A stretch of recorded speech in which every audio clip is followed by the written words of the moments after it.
Welcome to Samba Samba. Enjoy the video. You start by verifying prerequisites: API key, base URL, and CORS access. Install Axios or decide to use Fetch. Create a lightweight API client file that centralizes headers, base URL, and error handling. Once done, store keys in env and reference process. Env, React App API key, and make sure not to commit secrets. Now write your first GET request function in the client. Test it with a simple endpoint to confirm connectivity and proper JSON parsing before wiring it into components. You now integrate the client into React components. Use effect for initial fetches, manage loading and error states with useState, and present fallback UI.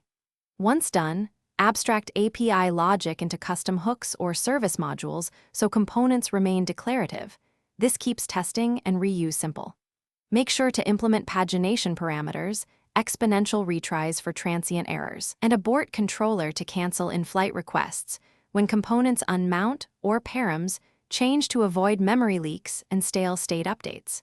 You finish by validating responses and mapping raw data into shapes your UI expects. Normalize arrays and dates at the boundary.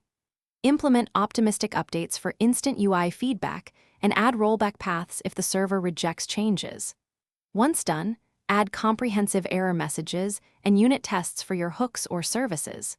If issues arise, inspect the Browser Network tab, verify CORS headers and response payloads, and confirm tokens are sent correctly. That single network inspect often reveals the root cause. Thanks for watching. Consider subscribing if we helped you.